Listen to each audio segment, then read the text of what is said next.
this for you, Jeff. All right, man. Okay. And then let's just check. I think you should be. So. It's a neat little thing, isn't it?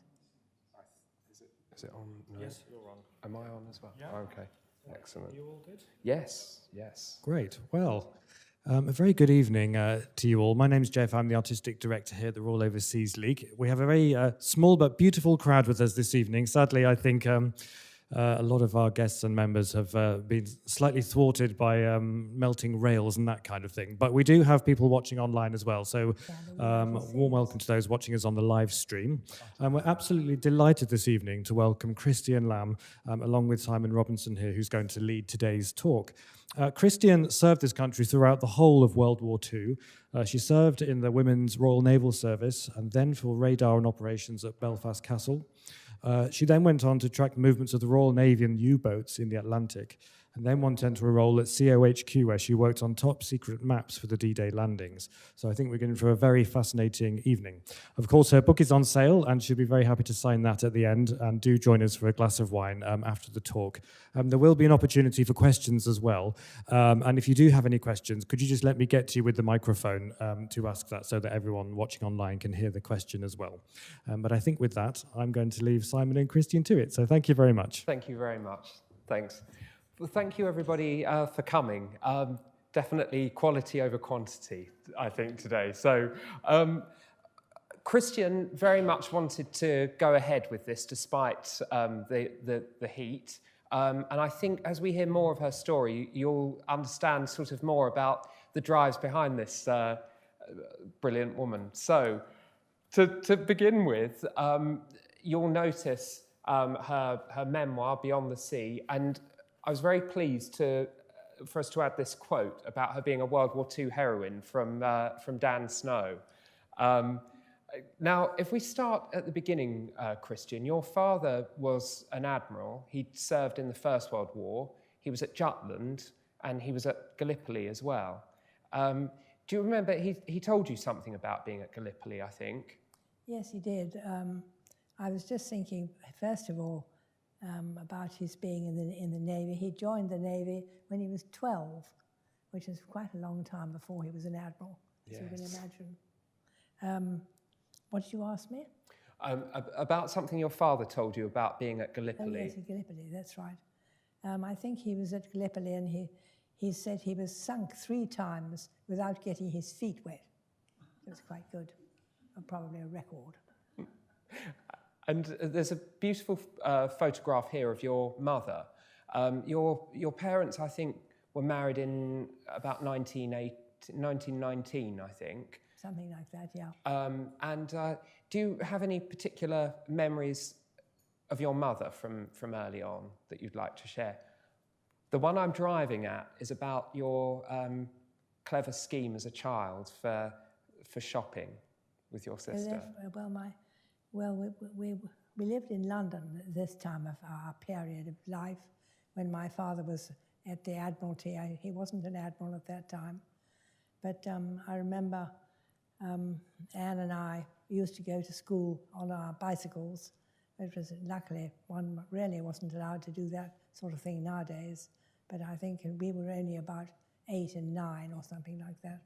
And on the way we passed by the post office, which we used to go in and help ourselves to some sweets and things and put them down to our mother's account until she discovered it, unfortunately. We couldn't do it anymore. Very sad. And there's a lovely photograph of you here, actually, with your cloche hat. Oh, Whereabouts yes. in London were you living at that time? Well, he lived in something called Eldon Road, SW7, and it was not far from Kensington Gardens, where we used to go up there quite a lot.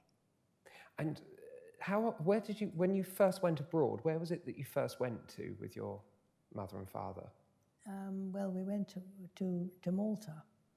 We started off, because in those days the Navy didn't pay for families to follow their husbands in the fleet and to go abroad with them, so you had to pay your own fare.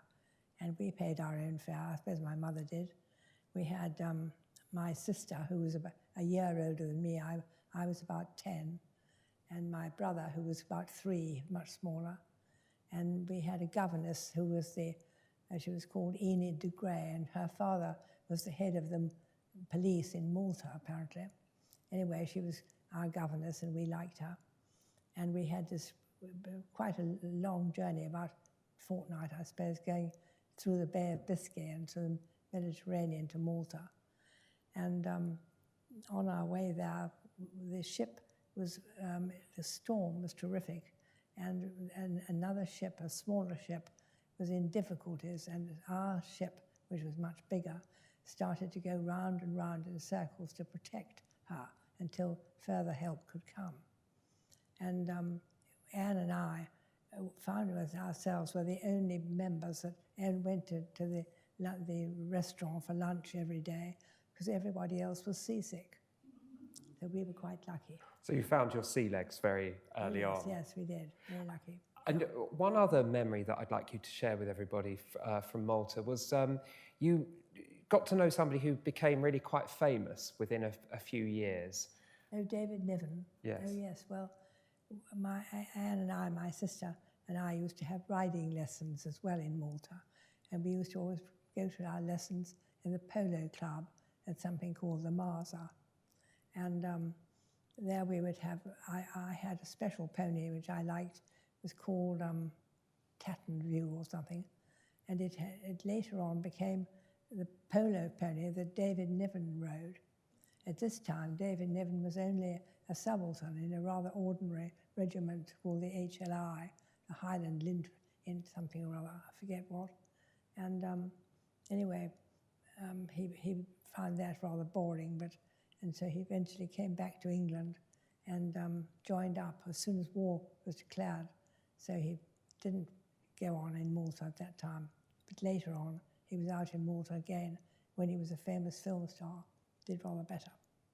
And when you came back to England and you went to school, could you tell us a little bit about your school life? Well, the school life, you mean boarding school? Yes, when you were in Kent. Oh yes, well, I suppose, I think we must have been about 12 or 13 at that time. And so we went to this convent boarding school in Ramsgate, Kent. And it was quite good. They had lots of sports there. I remember I was very good at sports, but I wasn't very good at anything else particularly. And we had a rather dreadful German Fräulein who taught us German. And I remember walking along behind her one time and thinking, what an enormous behind she had. I was just thinking, couldn't believe it. And anyway, I was sitting next to her one day at dinner, and she didn't like me much, I don't think either. And she banged my elbow on the table, and which is a punishment for my having my arm there. And so I waited for my turn, and then I banged hers as well. Of course, I got into terrible trouble for my bad behavior, but it was worth it for the revenge. I didn't like her. French was a subject that you did very well in at school, and you wanted to go to France. What was the main drive behind you wanting to go to France? Well, it wasn't actually the main drive, but it was certainly one thing or two. The convent was very strict about what you were allowed to read, and so most of the French books in French were rather risque and not particularly popular for the nuns to allow the girls to read. So we were never allowed to read any of them. So when I went to France, the first thing I did was to learn French properly so I could read the books in French. I was very glad I did. And whereabouts in France were you? But I went to all sorts of different places. I finished up in the, I forget what they were called, the mountains. Vosges Mountains. Which? Vosges Mountains. Yes, that's right. And that was rather fun. There were 3 girls, and we went and explored the mountains there and enjoyed ourselves. The mountains were covered in a sort of myrtille, which was a kind of black fruit, absolutely delicious, but made your mouth completely black for the rest of the day, which wasn't very popular with your parents. That's about it. And while you were in France, you received a telegram because you hadn't been reading newspapers or following the news. You were sort of having an enjoyable I never picked a paper up in France at all. I mean, I suppose if I did pick them up, they'd be all the French news, but there was nothing about England, and so it was a complete surprise to me when I had this telegram from my father saying, "Come home at once, war," or something like that. So I rushed back to England. When you arrived in England, you'd left on one of the last boats, actually, to come across the channel. You were met at the port by your grandmother? Yeah, my mother. By your mother? Yeah, she'd been to the south of France with her small brother, my brother, and so she was coming back to England as well. So we joined up there, and my suitcase burst, I remember. So we had to repack it and buy a new one, which wasn't very popular either. When you arrived in Scotland, your grandmother thought it would be a good idea for you to learn to drive. She did. She had a chauffeur, and she asked him, he was called Willie, and she asked him to give me driving lessons, which he did, which was very useful for the future. And you had the sort of idea that you might join the Red Cross or something like that. Oh yes, and as a Florence Nightingale, I thought I'd be a nurse or something. And so I started doing first aid courses to begin with. And I remember my grandfather was rather bald, but he allowed me to do my practice of my bald sort of bandages on the head, on his bald head. It was very nice of him. Luckily, I didn't think anybody who had a need of such a bandage would be left with me. I didn't think very likely. So, then one day, were you out, was it at bridge or were you out for a walk or something? You met somebody that helped you make up your mind about what you'd do for the war effort. Well, I don't remember what it was, but I just remember that by that time I decided I really wasn't fit to be a nurse. I really didn't like the idea of bandaging stumps and things like that, and I've decided instead, by this time I'd heard about the Wrens, and having been brought up by my father in the Navy, it seemed a natural thing to do. And of course I had been expecting to go to university after school, but I decided that would have to wait. And your grandmother used to play bridge with Colonel Lawton. That's right. Yeah, my grandmother, who I was staying with, she taught me bridge, which I much enjoyed. And one of her bridge friends was a Colonel Lawton, who happened to be the brother of Vera Lawton Matthews, who had been asked to start the Wrens up again. So it was quite useful to get Colonel Lawton to write me a reference to join my application to join the Wrens, which was quite successful, which was lucky. And we've got a photograph of you in uniform here, but from the middle of the war. But to go back to the earlier part of the war, when you first joined the Wrens, there weren't even enough uniforms. It was armbands and things. That's right, just armbands, because the actual, I believe the factory that had made the uniforms had been burnt down or something bombed. So there weren't any uniforms. We all had to just wear armbands saying WRNS. Not very exciting. And of course, the blackout was on in London. It was before the bombs had started to fall, and you found that one of your old school friends, who was in the first aid nursing yeomanry, the Fannies. Yeah, yes, because when I got my interview with the Wrens after the application, it was fairly successful. The Wren who interviewed me, who was called Daphne, she said that she'd give me a job at headquarters if I liked that, but I didn't really want a job at headquarters. I had joined the Wrens to replace a sailor who was going to be able to go to sea, and it didn't sound to me as if I'm working at headquarters. I've had any kind of life like that, so I refused her offer kindly. And she said, well, in that case, I could go to the new training place in Kensington. And so I went there, and I found that half the building was occupied by the Fannies, which was a field army nursing yeomanry. they were sort of like the WAF or the Wrens or something, of service during the war. And their half of the building was occupied by them, and we weren't allowed to speak to them, which seemed to be perfectly ridiculous, especially as I found that one of them had been at school with me. So, of course, we broke that rule.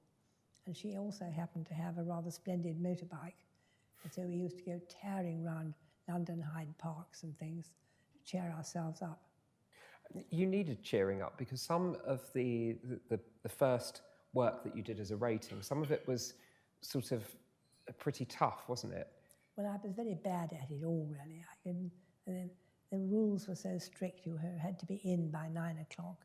You'd hardly got out by then. And you had to do a lot of typing, which I hated. They covered all the letters over so that you couldn't see them. You were supposed to learn them by heart. I seemed very bad at that as well. And always punishments were scrubbing the floor, which I got rather bored with. And when one day I met this rather nice Wren officer in the coal hole, which was between the two buildings, and I said to her, I suppose that offer of a job isn't still going. She said, yes, it is. And by that, 5 minutes later, I was there, back again. So that was a great relief. We've got a photograph here of Diana Churchill, Winston Churchill's eldest daughter, and there's a civilian who's obviously being interviewed or joining up into the Wrens. What do you remember about Diana Churchill? Well, she worked in the office next to mine at the headquarters, which was in Trafalgar Square. And she was such an amusing person. She always seemed to keep her office in peals of laughter, and sometimes would come through our office and make us laugh as well. She was very nice. She was incapable of tidying her tie, so it was always floating about, searching for anchorage, I'm afraid. And while she would struggle to keep her tie straight, you struggled with the earlier Wren hat. They used to have a sort of a floppier design. Oh, terrible hat, yes, it's true. And every time I passed Vera Lawton Matthews, which was quite often because I worked in the same office that she did. So every time she saw me, she said, come here, and came up to her, and then she jammed my hat down over my ears, which made it even worse. But I really suspect that because I looked so awful in it, she changed the hat, and then after that they had the round sailor's hat, which everybody liked. Yes. Molyneux was brought on board as well to revamp the Wren uniform. Yes. The Wrens was the only women's service later on when conscription came in September of 1941. The Wrens you had to volunteer for. It also meant you could leave at any time as well. Do you remember many Wrens leaving the service? No, I don't. You could just walk out. I do remember one, I think she walked out. I forget why. Something rather trivial. But anyway, you could do it. But the other services, you had to sign on, I think, and you couldn't walk out. And could you talk to us about the Blitz? Because the Battle of... Well, actually, let's begin with the Battle of Britain. What do you remember about the Battle of Britain? Well, the first thing was that the phony war began. When I first joined the Wrens, I was in London, and we were all expecting to be invaded every minute, and nothing happened. And so all the theatres and cinemas, which had been closed, opened up again. And so for several months, there was nothing very much happening, and it was just called the phony war. And then, of course, the Germans started to invade, and eventually the Maginot Line was broken, and Dunkirk took place, where hundreds and thousands of our sailors were stranded, and they were rescued by lots and lots of ordinary boats, sailors, boats, naval ships, everything. So there were hundreds and thousands of sailors were saved by that for the Dunkirk. And then, of course, after that, the Blitz began. That was when they started bombing, the Germans started bombing London every night as often as they possibly could. And we were very fierce in our return. We had very few aeroplanes, but we sent them up, and our airmen were frightfully brave, and eventually they really shot down far more than the Germans were expecting. And after that, the Germans changed their strategy and started to bomb only at night. So that was a slight rest by day, anyway. You used to see the dogfights in Trafalgar Square when you went to the National Gallery concerts. Yes, exactly. And you used to see these dogfights. You'd imagine you were walking across Trafalgar Square, you looked up and see aeroplanes fighting each other. It's quite extraordinary, really. We were, of course, expecting it, but it was rather surprising today, wouldn't it? I think. And when the night bombing began, you had a few near misses. Oh yes, that's right. Because at night, we were all sent home about 4 o'clock in the afternoon, because that's when it got dark, and that's when the Blitz began.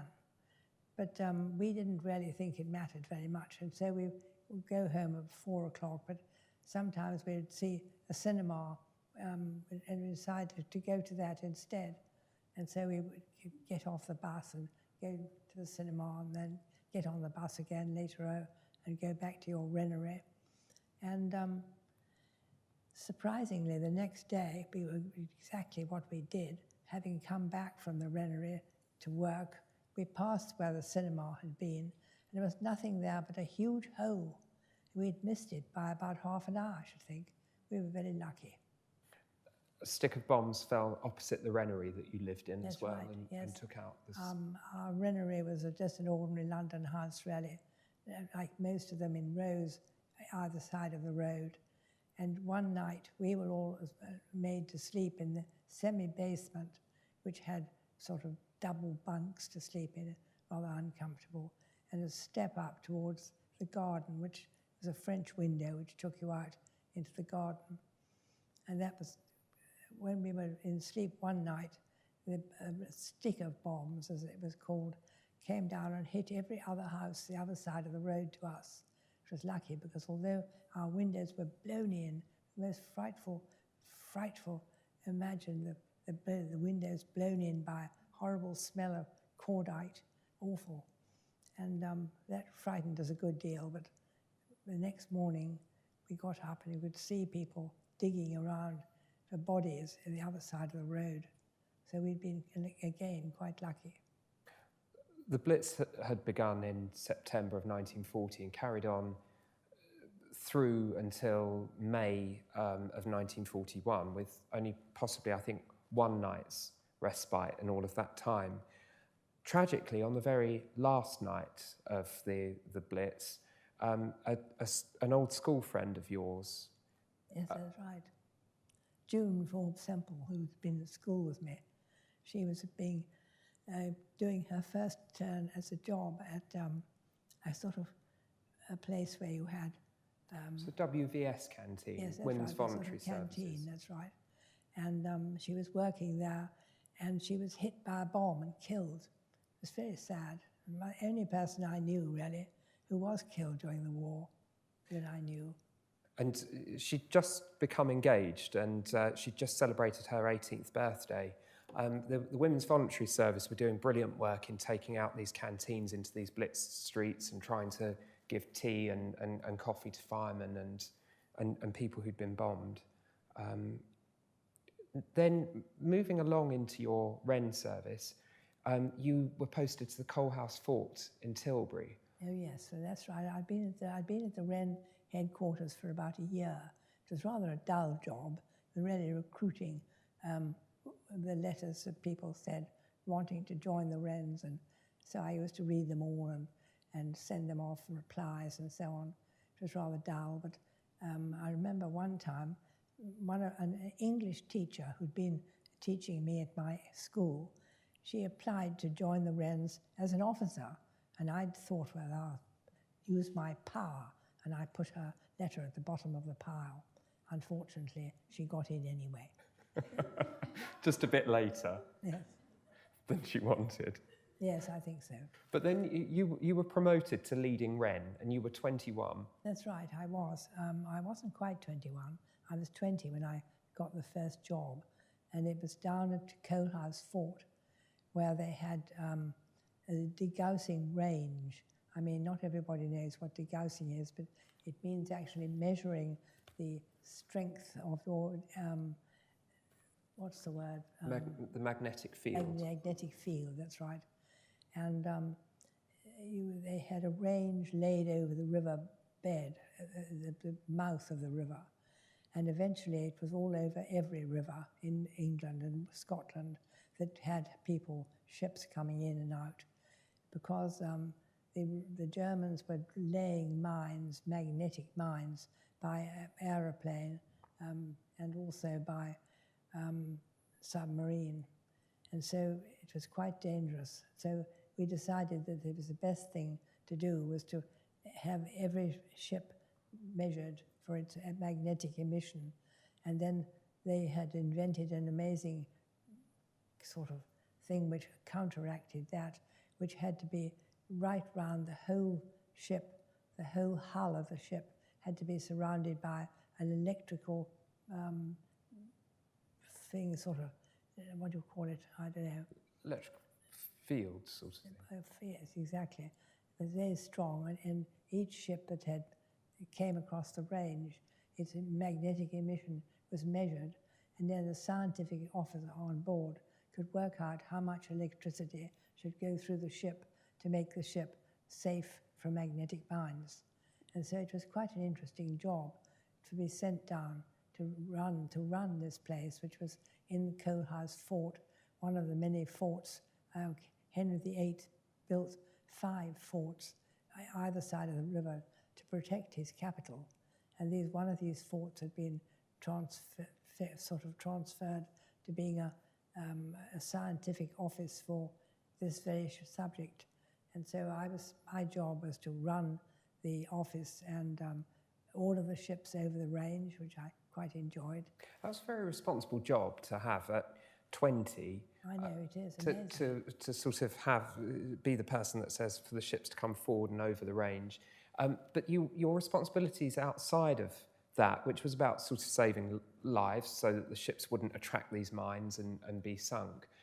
You also had to be responsible for the Wrens that were there. Some of them were a bit older than you. Yes, there was something like a dozen Wrens I had to be in charge of, and as a leading Wren, with my little back anchor and a thing I put on, very smart. But there were a lot of them older than me. Anyway, it didn't seem to matter. We got on all right. But you had to almost be a sort of mother to them as well, didn't you? You had to answer all sorts of questions and things from them. What sort of questions? Well, I remember you writing about that sometimes some of them would want to confide certain things in you. Oh, yes. Well, I mean, their love lives. Yes. And all that, yes. Well, none of them in those days, not many people knew about the facts of life. And so all these Wrens that came, we were all longing to fall in love and very, very ready for anything. And we were the only girls in sight in this particular fort. There were lots of army soldiers and sailors and everybody. And there was only one pub. And we used to all go and have drinks, was first of all in the public bar, and then with the officers in the major bar. And generally speaking, we had a lovely time. And I must admit that as far as I know, nobody fell in love very violently. So we just behaved rather idiotically, but enjoyed ourselves. I actually went with Christian in about 2019. We revisited the Coalhouse Fort, and there's an interesting museum there, but you could feel how cold it was and actually how sort of bleak it looked as well. And I'm thinking of Wrens and the women you served with being so far from home and with little sort of comforts and things, especially when you were billeted on. There was a particular couple who were responsible for organising rations and where you all stayed, but it wasn't really done very appropriately, was it? Right, because we didn't have enough to eat, and we were cold in bed, and horrid little beds we had. It wasn't very enjoyable at all. But he had a rather unfortunate goiter, and we were all rather sort of casual, I suppose, and often used to say to each other, well, I wish he'd go away and have his throat cut, because really he was behaving so badly to us. And eventually the awful thing was that they actually did. They took him away to hospital to deal with his goiter, and he died. And it really was rather embarrassing as well as rather sad, because they rang me up at the office. There were no telephones in houses in those days. And they rang me up at the office and said it was my job to go and tell the man's wife that her husband had died. So I put on my hat, which I thought seemed essential, and went back and told her. She didn't seem terribly sad, because he wasn't really very nice, but still, it was an opportunity and an experience for me as well. Well, I was thinking about your birthday, your 21st birthday. Well, that I must say, I'm rather ashamed of what we did, but we had a party for it on my 21st birthday, and we had quite a lot of sailors and people who'd been our friends in their various bars, and they all knew it was my birthday, and so they bought a bottle of this and a bottle of that, and they came to the pub, and the only place to have this party was in the dining room, and unfortunately the man who had died and had been sent back in his body, in his coffin, to the dining room where he was situated on the table, and it was the only place to have a party, so it wasn't very suitable to have a party with a dead body there, but we had our party there, and his wife, came as well, and she didn't seem to be too sad at the beginning, but then one of the sailors suddenly said, made a toast and said, "Up spirits," and he was so amazingly, and made himself laugh so violently because of his wit, and according up spirits from the dead body there and everything. And everybody collapsed on the floor completely, giggles, I'm sorry to say, behaving very badly. And even his wife, she just disintegrated as well. It's very sad. Yes, we behaved very badly on my 21st birthday. I'm not proud of it. But I think the thing was, the sailors that were there and, the various naval officers and Wrens and things, you were all doing very intense work, and it was a very intense time, and they were risking their lives at sea and so true. on. And yes, that's true. I think there's a different attitude in wartime Perhaps. to civilian life. After your time there, you were, well, I want to say that you were promoted. You had to do some exams, didn't you? Yes, I was recommended to become an officer, and so I had to go to the Greenwich place where they had the officers' training course, and there I had to spend about a fortnight there doing the course, or longer I think it was. Quite an interesting course, and Greenwich was such a lovely place, this beautiful old palace that we had the course in. We had our breakfast, lunch, tea and dinner in the painted hall, which was the most wonderful room in the whole building. It was most exciting, it really was a thrill. And does, the concept, because I hadn't heard of this before knowing you, but you've coined a phrase, the Admiralty Jokes Department. Yes. Could you explain to us about this? When I first joined the Wrens and went to their training place, I had volunteered to be a coder because I thought it sounded interesting and mysterious. But now I discovered that coding was extremely boring, and that if you became a plotter instead, you had a much more interesting time. You could see exactly where every ship was and the whole of what was going on. And also, it meant that you didn't have to, what was I going to say? Something funny, forgotten. Well, about you trained to be a coder. Oh, that's right. I know what I was going to say, yes. I trained to be a coder, and they made me do the coding course anyway. And then I thought the Admiralty Jokes Department came in, because instead of having made me do the coding course, they suddenly sent me down as officer in charge of the plot at Plymouth, which I knew absolutely nothing about, but was very interesting and much better, more what I wanted. So I was thrilled with that. Very, very lucky. And when you were down in Plymouth, away from being in the watch room and the operations room, you went to various parties as well in some unusual places. What would you talk to us about one of those? Well, we went. We made friends with a lot of submariners whose ships would be. They'd been working for 2 or 3 years in the Mediterranean, doing the most marvelous jobs, but their ships needed refitting, and so they were sent back to Portsmouth, to Plymouth, I mean, and so their officers were kind of not very much busy at the time, and so they were free to entertain us, which was excellent news for us Wrens. And so we made rather friends with one particular ship called HMS Oribi, I remember. She was called as a kind of whale, apparently. And there we used to go on board and have dinner afterwards out of 1 or 2 restaurants in Plymouth that hadn't been bombed. And so we used to go, and there was also rather a nice place out in the Dartmoor where you could have dances and sort of that sort of thing. It's all rather jolly, the whole thing, our social life there. What I thought was extraordinary was I just assumed that you went when you'd finished your shift in your Wren's uniform, and you said, no, in evening dress. And I just think that's an extraordinary thought of you in sort of evening dress on a submarine, really, in the middle of the war. It does sound rather odd, doesn't it? But we only had about 2 or 3 evening dresses each. And Eve Napier was my friend of mine. And she and I used to exchange our evening dresses from time to time. And also one of the officers suggested that we should perhaps wear their dinner jackets instead. But we decided that was perhaps going a bit far. And then your next posting, the Western Approaches, where you were in Plymouth, that moved to Liverpool, and it coincided with you being moved to Belfast, which was going to start a whole new chapter in your life. That's right, yes. That was because the whole of the,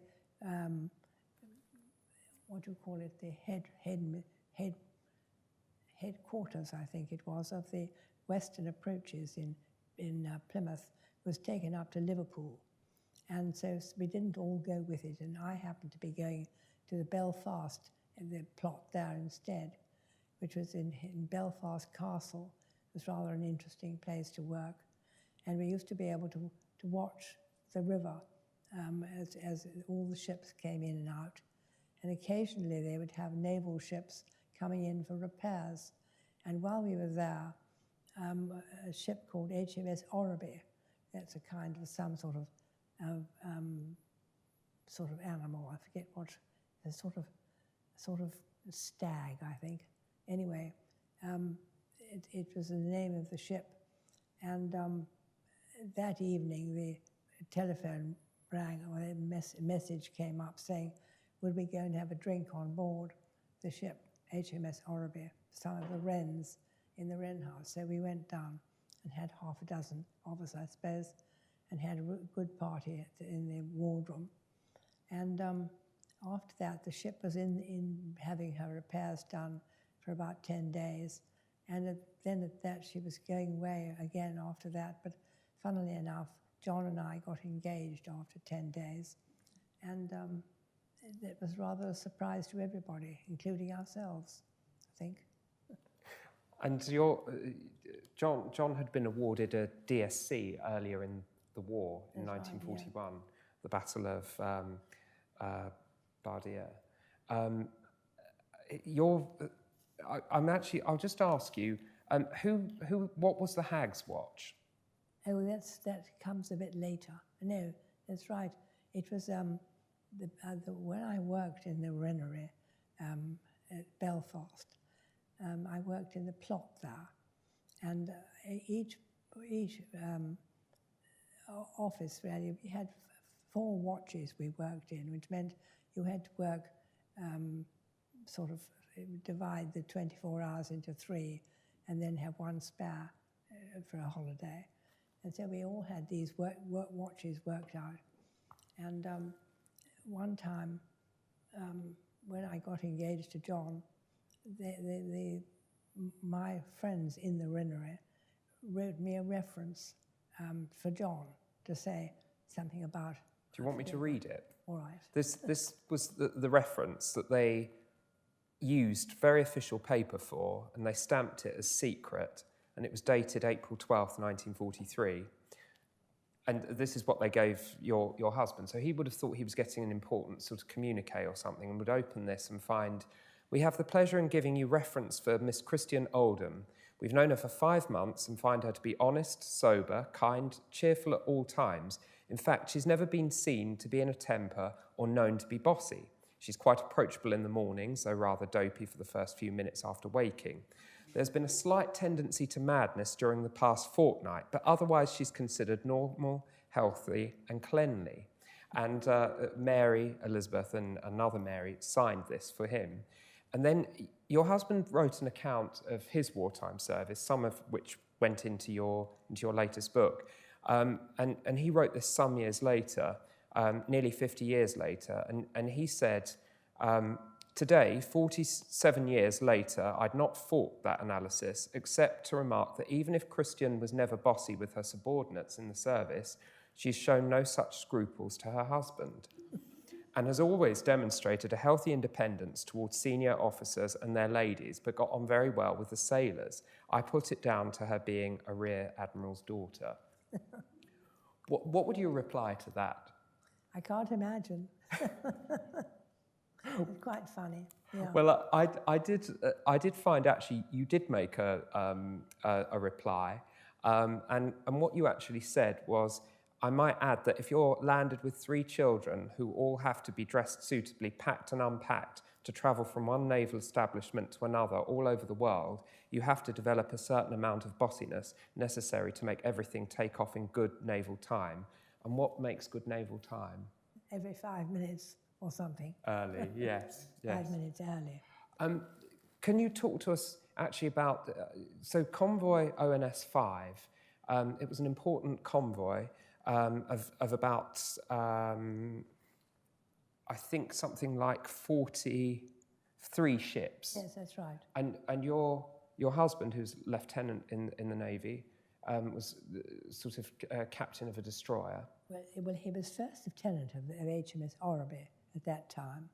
And after we got engaged, of which they had the most terrific party to celebrate before, in the evening of the last day they were there. And the next morning they sailed very early for to take part in and escort this very slow convoy, ONS 5 it was known as.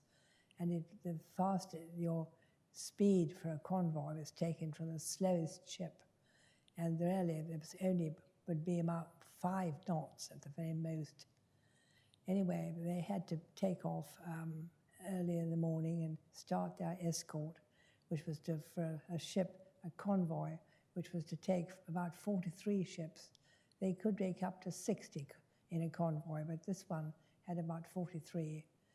And they were going across to America, and they could always have some air protection when they left the UK.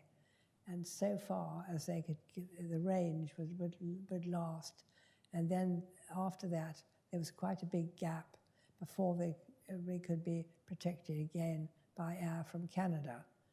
But in fact, on this particular occasion, they had the weather to contend with as well, which was a most appalling gale and frightful rough sea. And they, in fact, by the time they'd got as far as the gap, they had almost been unable the convoy had almost scattered. And so they had to round it up again. And of course, then in the middle of the gap between where there were no aircraft to follow them, that's when the Germans decided to use their U-boats. And they developed a new practice, which was to gather together as many as 2 or 3 and dive underneath the convoy and come up in the middle, where they could do some very bad damage before they hoped to escape again, which they didn't by any means always. This particular convoy had the most frightful battle on the way towards the gap. And they had so many U-boats in the formation of up to 40 attacking them. And the battle was a most extraordinary battle between the two U-boats and destroyers, and really an enormous number of casualties.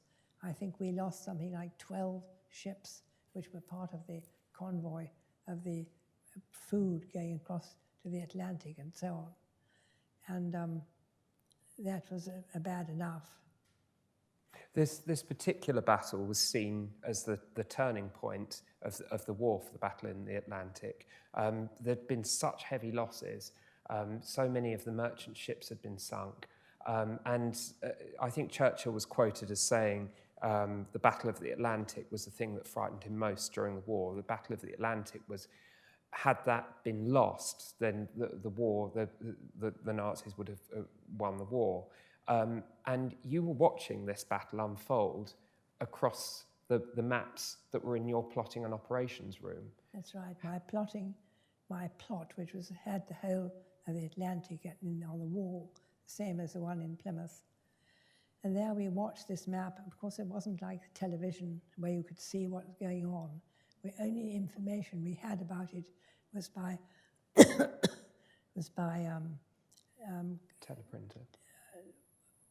What do you call it?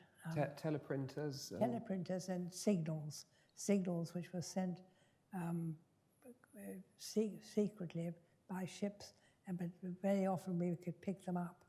And all the ships which were sending signals, we were able to pick up and discover what was going on. And so I was able to plot this awful battle, which had my husband to be in it.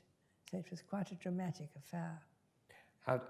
Can you remember how you felt at the time? Yes, I can remember very well.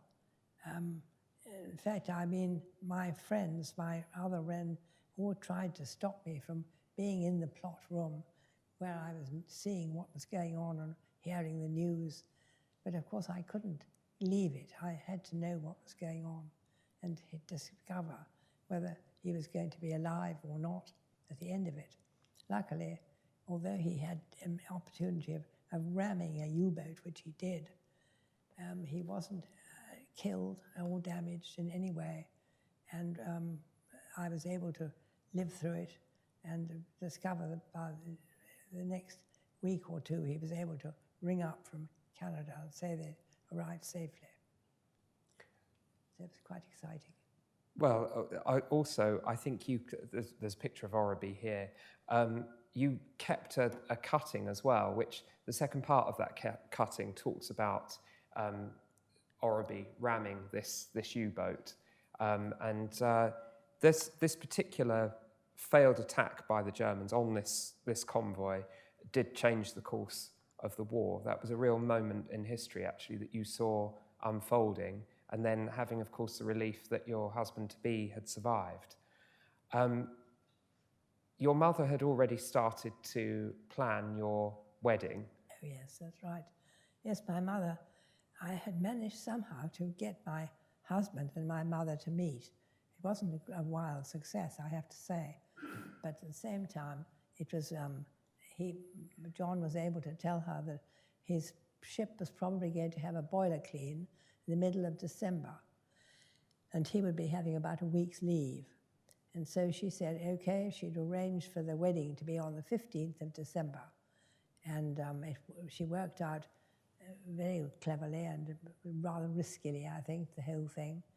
And you couldn't buy clothes very easily in those days.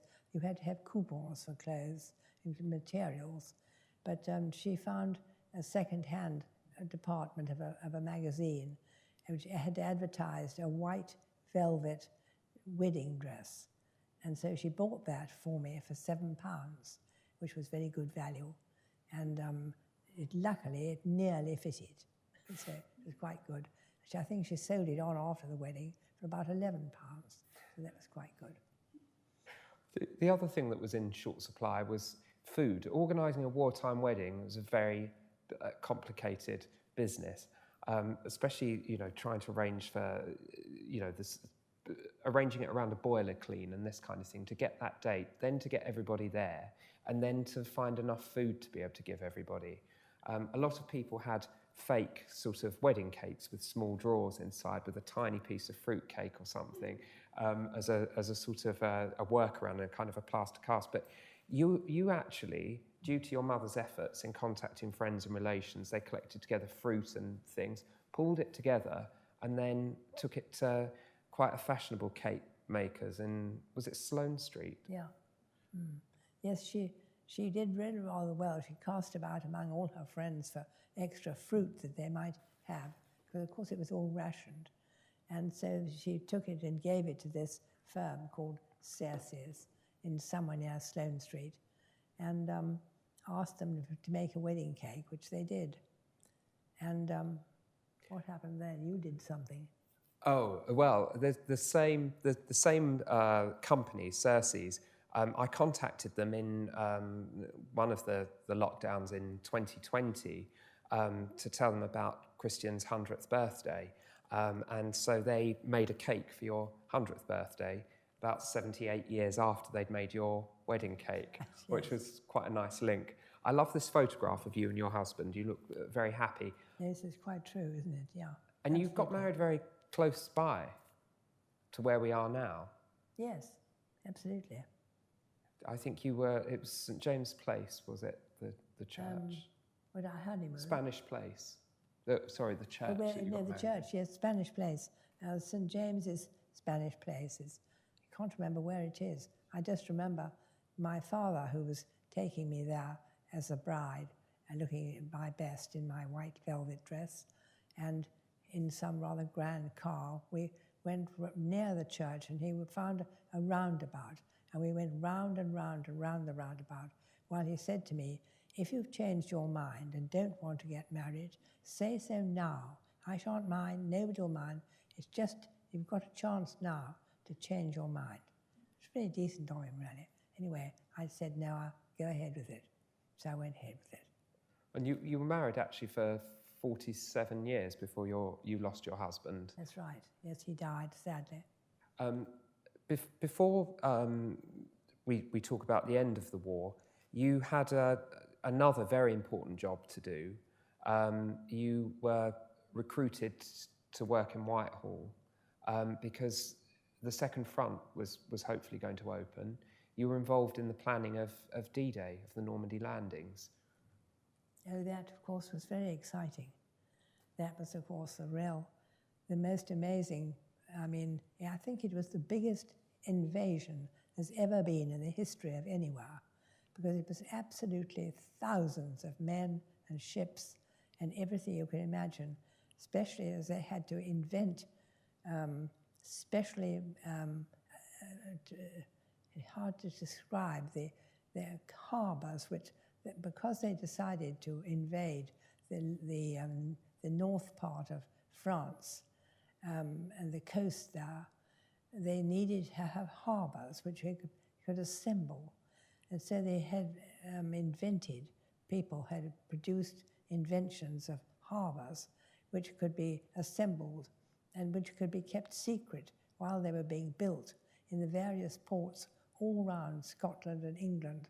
Every single place that could be used was used. And it was the most amazing thing that they were called... Mulberry Harbours. That's right. And they were I think there was something like 7,000, or was it 70,000? There's just so many to can't remember. But while all of this was going on, you were in a small basement room in Whitehall. Oh, that's right, yes. I was. My job was actually in this place in Whitehall, which was part of the Admiralty then, I suppose. And Churchill worked at the top of the building, and I had a little tiny office in the basement, and there I had all the maps which were going to be describing where the invasion was going to take place. After they decided that it was going to be on the Normandy coast instead of the Pas de Calais, which is where they'd always thought they would have it. And that they made a particular secret of making sure that everywhere they could possibly pretend and make sure that the Germans would understand that it was going to be at the Pas de Calais. And so we managed to fool them the whole way until the invasion. And so they saved several amounts of men which would have been ready to attack, which were kept back so that they didn't have quite as many people to defend as they would have done if they'd known. It was very, very dramatic. To try to surprise them. And when you were working on the landing craft maps, weren't you? You were trying to find all of the correct compass bearings and to plot railways and cathedrals. Exactly right. It was there were 5 different landing places which had been chosen. They were quite near, but they weren't quite near enough for you to see everything from the position that you were holding your ship and going to launch your landing. And so they asked me to make some more maps which would show the compass. On every compass bearing would have a picture of what would have, for instance, like the cathedral, a church, a main road, any sort of feature like that which was visible from a ship was on my map, which were produced on every compass bearing of the 5 different pieces. It's very important to get them all accurate. Very technical work, actually, a lot of concentration. I think you were looking at reconnaissance photographs and things, and you were looking at ordnance survey maps, and you were having to produce these maps. So, you know, when you see the footage of the landing crafts as they approach the beaches, and you know the front opens and those brave soldiers come out, that Christian was producing those maps actually for the people that were in charge of those landing craft. So you were probably one of only a handful of women actually that knew the names of the Normandy beaches. It's quite possible. In advance. Yes. You remember, I think, quite vividly hearing on the radio that the landings had taken place. Will you talk to us about that? Well, it was a very great moment because I'd done all those maps and things, and then the whole headquarters from Whitehall had moved down to Portsmouth shortly before the D-Day. And I was not any longer working. I was still up in Whitehall. And I knew that the invasion was going to take place any minute.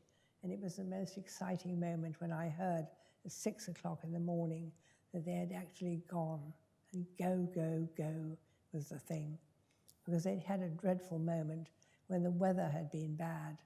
And the rather remaining extraordinary man whose job it was to be in charge of organizing who, when, and how the weather was going to be portrayed. It was very, very difficult to... the amount of research that had to gone into ships and aeroplanes hundreds of miles into the Atlantic to pick up information about the weather for the future. And this very remarkable man, who was called Group Captain Skeggs or something like that, I think, and his job, and he had to tell all these grand generals like Eisenhower and people that in fact the day they'd chosen there was going to be the most terrible storm.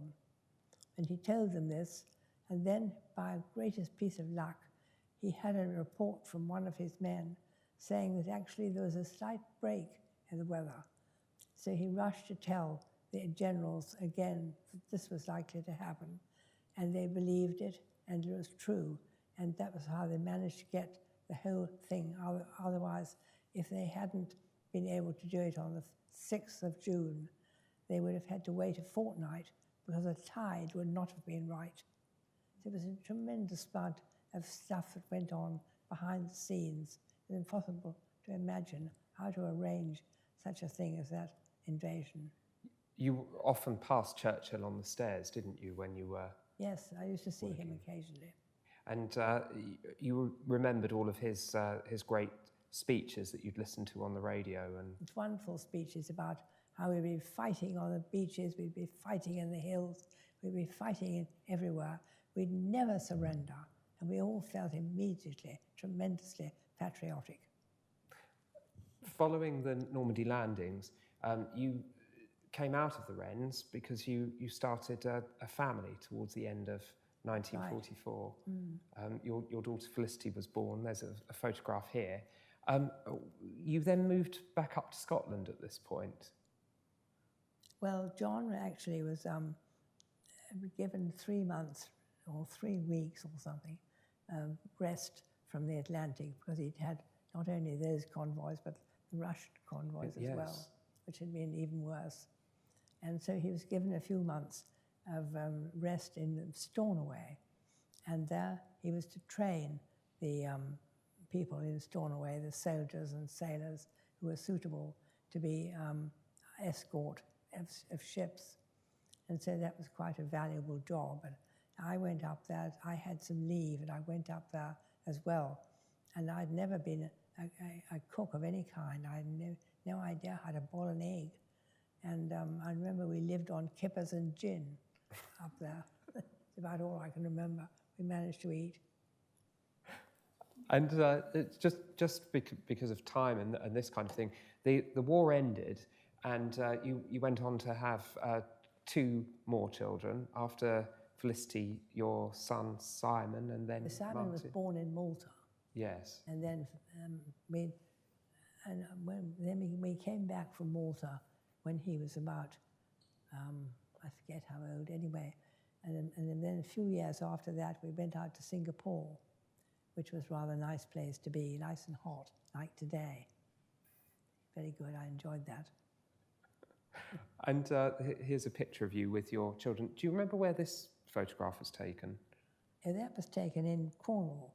And you can see we've got my little Chipolata dog, sausage dog. She was called Chipper. And we've got a rabbit there and various other pets. Why did you choose a dachshund?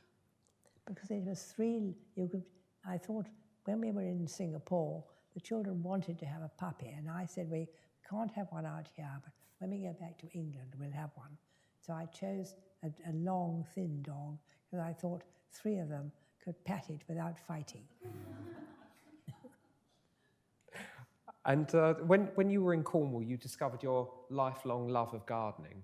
Oh, that's right, yes, because when we got to Cornwall, because John, when he left the Navy, which was, they kept cutting the Navy in half, so really wasn't very much future in it. So he came out and he advertised for a job of various kinds. And the one he liked best was the offer of a harbour master of the port of Par, which is about that big, and it's in Cornwall. And it suited us very well because we had 3 children, were mostly at boarding school by this time, and we bought a house there, and it was near Foy, and it was a lovely place to live. And John was thrilled. He had a boat. He could sail all the time.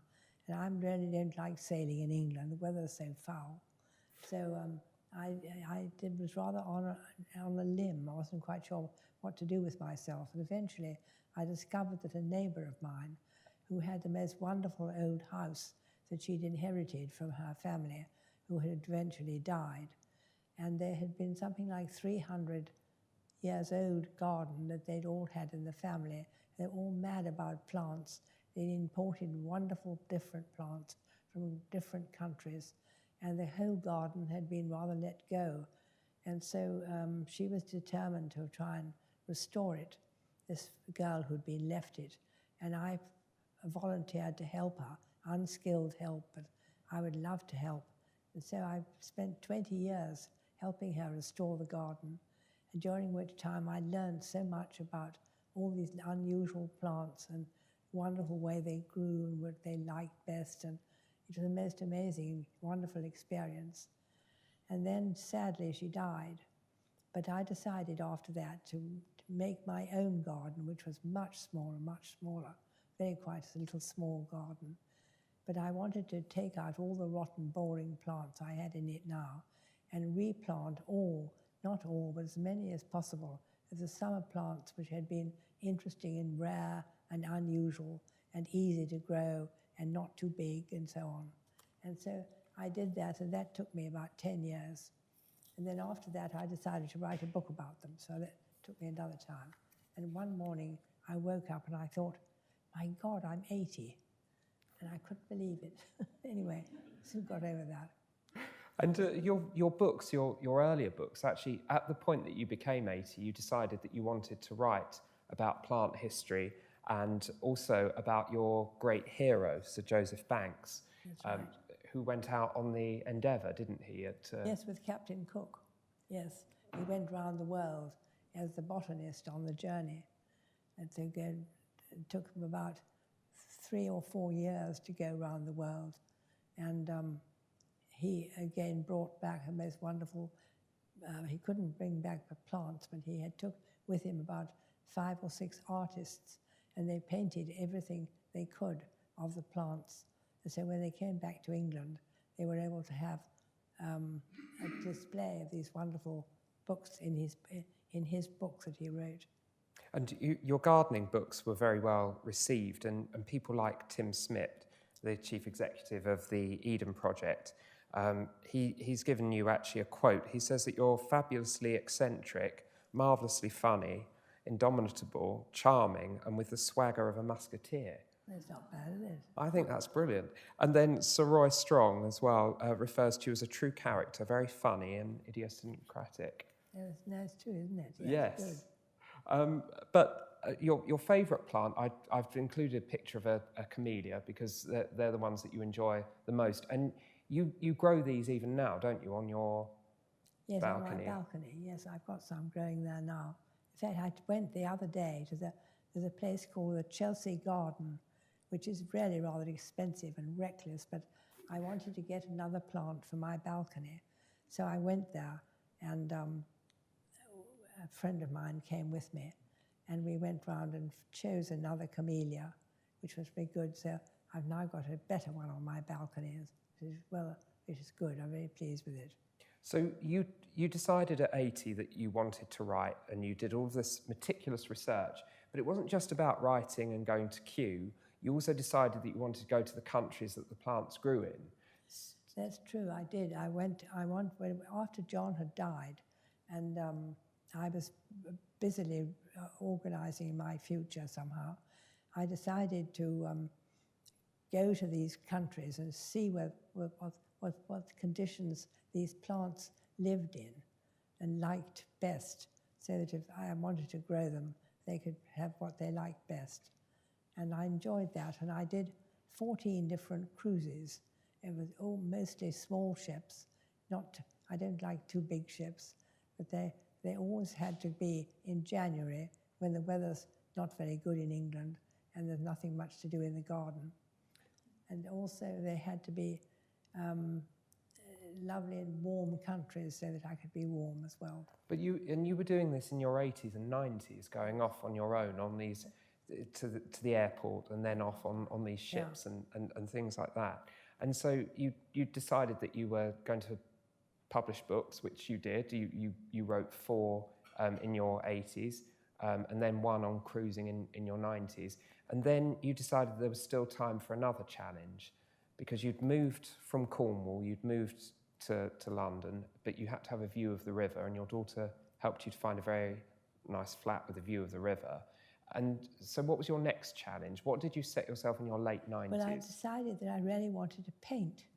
And I wanted to paint with the river, really. The river, the water is so extraordinary in different kinds of water. You can have sort of the sea and the rivers, and you can have wonderful, what do you call those things, waterfalls and everything to do with waters. It's very, very difficult to paint. And I couldn't imagine going to some sort of art class and suggesting they should teach me. I mean, at my age, it was ridiculous. So I didn't feel like doing that. And then my daughter also happened to know somebody who had a daily, who wanted to leave being a daily and teach painting. I thought she must be some dreadful old bag, being a nanny. I mean, a sort of daily. But when she came, she turned out to be the most marvelous girl called Anna, and she's really Russian, and she speaks everything Russian, but she speaks quite good English now. And she was a wonderful painter, and she decided happily to give me a lesson every week for 2 hours. And eventually she started taking more people that she could teach painting, because she didn't have to be a daily anymore, which was really good. And you probably need to have an exhibition, actually. You've got some excellent paintings. I'm very pleased to have one of them. But the amazing thing I think about you is the fact that you don't seem to ever be put off by a challenge or daunted by anything. You continue to do things and continue to be interested in things. And I wonder if that's part of your secret for being, it sounds patronising to say so good for your age, but people will realise that this is the eve of your 102nd birthday. Tomorrow morning you'll be 102 with a century of sort of experience and everything. How do you remain so interested in things? But people do ask me whether I have any particular plan to be old, but I always say I'm not really interested in that so much. It's just that when I live my life, I like to be doing something which I enjoy. And so many people take jobs, but because they're just well paid and they don't like them, they don't enjoy them. I think everybody should, if they want to be happy and enjoy themselves, is to take a job which they really enjoy, and so they have a pleasurable time being paid for something which they actually enjoy doing. And I saw, throughout, the various situations with lockdowns and things like that, when you wrote your book, you wrote it on a laptop, you've got a website, you're interested in things, and you keep doing things. And I think you have a lot of energy, and you have a sort of, you push yourself to have a daily regime as well, which I don't think I would always adhere to, but you managed to. I was very lucky, because when I started to write, I did have a typewriter or something, but I didn't like it. And so when I decided to write something, I looked around in my village to see if there was anyone who knew about such things. And I found a neighbour of mine who'd been a London bank manager, but he settled in Cornwall.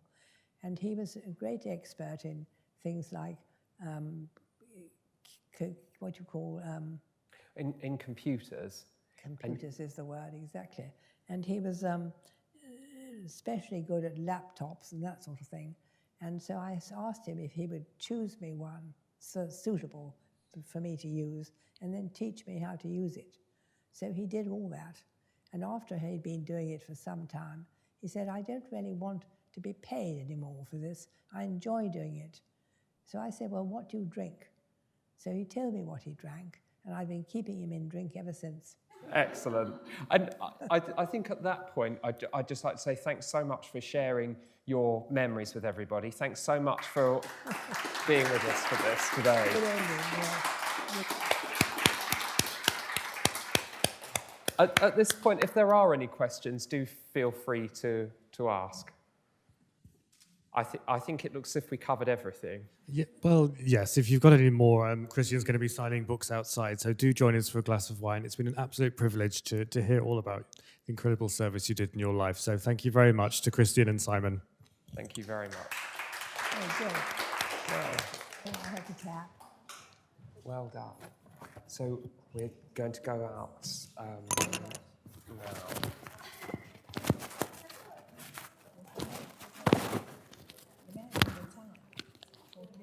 Oh, is it? Gosh, that was a long one.